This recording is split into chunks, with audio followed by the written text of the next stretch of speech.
Oh, ini persoalan Lesti Kejora dilaporkan masalah pelanggaran Undang-Undang Hak Cipta mengenai lagu tentunya kan. Pelapornya siapa ini? Yoni Dores. Yoni Dores. Yoni Dores itu dari adiknya Dedi Dores. Memang keluarga pencipta lagu mereka ya. Jadi ketika si Yoni Dores, ya kan? Iya, Yoni Dores. Yoni Dores melaporkan adanya pelanggaran Undang-Undang Hak Cipta, sementara dia adalah pencipta lagu, tentunya memang patut diduga melanggar. Begitu. Jadi tampaknya ini sudah ada somasi dari Yoni Dores kepada si Lesti Kejora, tapi kemudian tidak direspon. Sebenarnya persoalan seperti ini bisa diselesaikan dengan cara penyelesaian sengketa lewat mediasi, itu pertama. Tapi kemudian karena somasi mungkin tidak direspon sehingga dilaporkanlah ke kepolisian kan sebagai laporan dugaan tindak pidana pelanggaran Undang-Undang Hak Cipta. Nah, terhadap lagu di mana si penciptanya kemudian menciptakan lagu itu otomatis secara deklaratif dialah penciptanya. Tapi kemudian ketika ada orang lain menggunakan lagunya, ada satu posisi di mana kalau lagu tersebut dipakai untuk kepentingan komersil, ini yang disebut sebagai tanpa izin ya. Ini disebut sebagai pelanggaran hak cipta. Jadi untuk kepentingan komersil. Tapi kalau kepentingannya tidak komersil, ya sudah tidak masuk.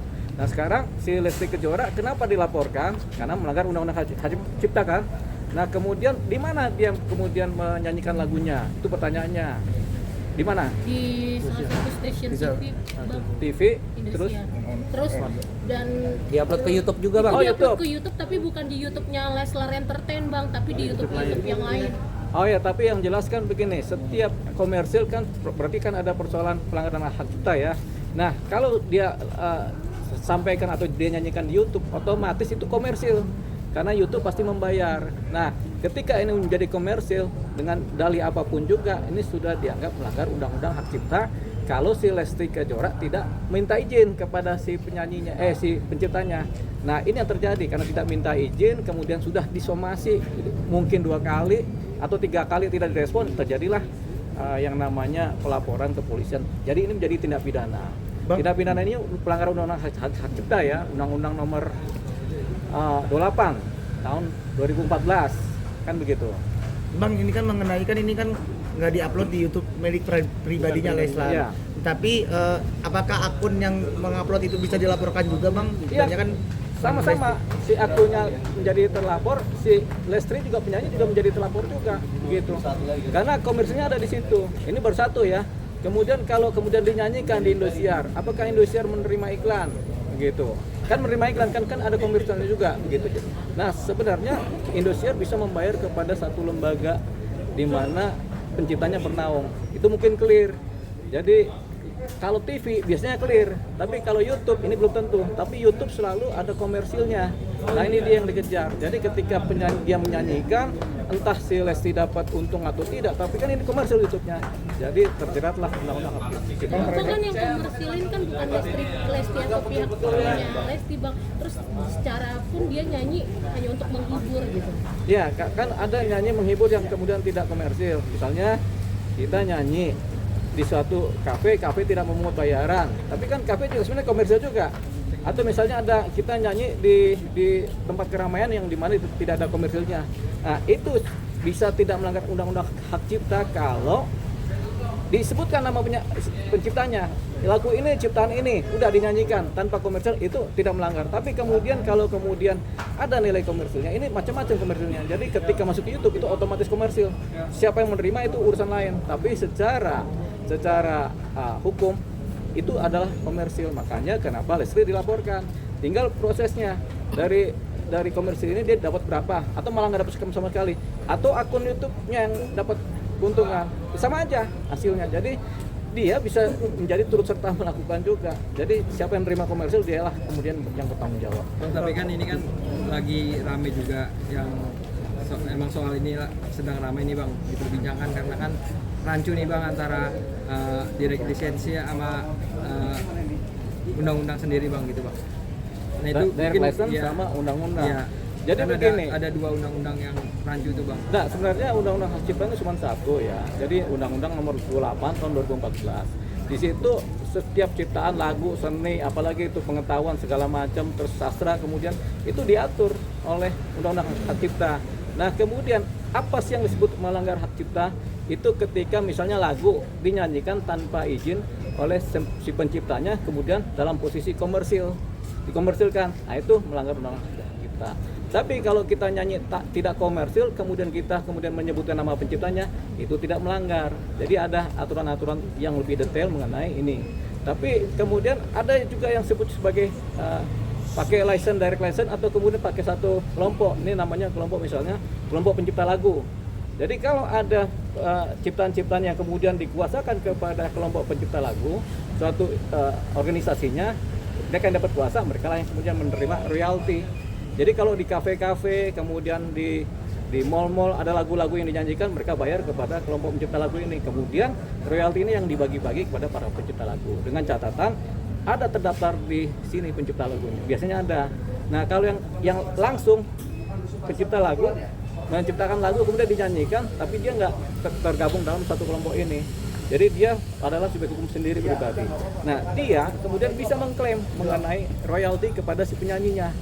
Begitu. Tapi sebenarnya ini kan persoalan sengketa ciptaan ya. Sengketa ciptaan ini bisa dilakukan dengan cara si pencipta langsung melalui teguran dulu atau melalui permintaan ketemu. Biasanya begitu.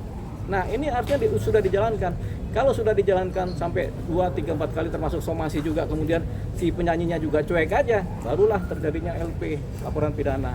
Gitu. Jadi laporan pidana tentang ciptaan lagu tidak serta-merta, tapi harus didahului dengan somasi atau permohonan untuk ketemu, penyelesaian secara dua pihak, mediasi itu. Tapi kalau itu kemudian tidak dijalankan, terjadilah laporan ini. Jadi laporan ini baru bisa diterima kalau itu sudah kemudian buntu atau malah tidak direspon. Tampaknya ketika laporan ini terjadi, Lesti Kejora tidak merespon permintaan-permintaan dari si pencipta lagu ini. Pasti ada somasi atau teguran atau surat menyurat yang kemudian tidak direspon. Hukum apa sih Bang yang akan diterima nanti oleh Lesti Bang kalau Lesti tidak?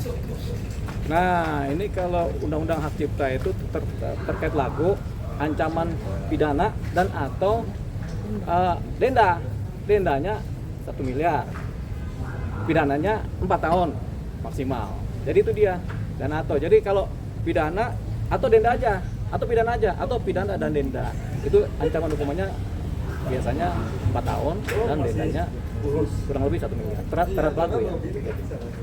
Bagaimana seharusnya mekanisme penghinaan itu sebelum sekolah itu dibawakan ke acara? Sebenarnya gampang aja, asalkan ada penciptanya sudah ketahuan, tinggal dikontak via WA, via telepon. Bang, atau Pak Pencipta, kami akan membuat menyanyikan lagu Anda, silakan. Kalau disilakan, oke, yang penting komunikasi dulu. Jadi sebelum melakukan konser atau apa, izin dulu sama si pencipta lagu.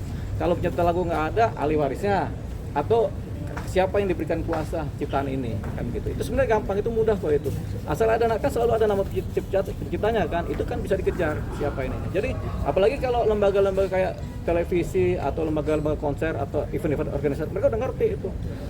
Ada penciptanya selalu. Nah, kalau kemudian mereka mengadakan pertunjukan pentas yang tidak komersil, misalnya pentas anak-anak di lapangan gratis atau di lapangan gratis, anak-anak ayo datang semua, mereka nyanyi, mereka nggak akan kena pelanggaran hak cipta kalau mereka bilang saya nyanyikan lagu ini, penciptanya adalah ini, udah cukup begitu, disampaikan tanpa komersil, artinya tidak ada 1 rupiah pun uang diterima dari nyanyinya itu, sehingga ini kemudian dianggap tidak melanggar undang-undang hak cipta. Bang, ini kan hak cipta ini rame-ramenya kan baru-baru sekarang ini kan.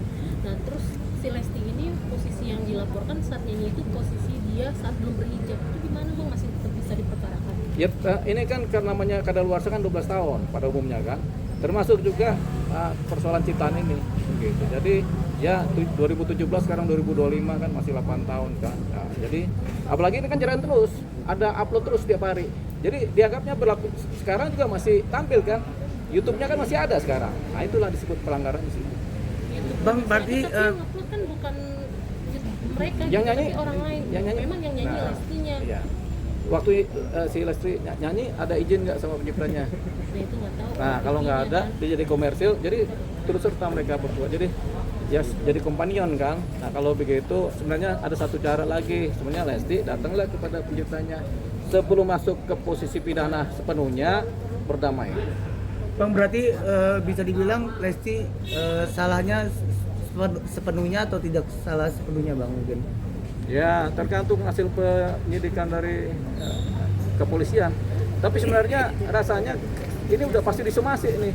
Sudah pasti dikasih tahu ke Lesti ini ada begini-begini, pasti pencipta itu udah pasti begitu. Karena syaratnya itu dulu. Syaratnya ada teguran, pemberitahuan, teguran sama somasi. Itu syaratnya untuk supaya jadi LP kan. Kalau itu kemudian dilewati nggak ada respon oleh si Lesti, barulah jadi LP. Nah, kalau sudah jadi LP sekarang berarti itu sudah dilewati. Jadi sudah nasibnya Lesti karena tidak merespon teguran-teguran yang ada.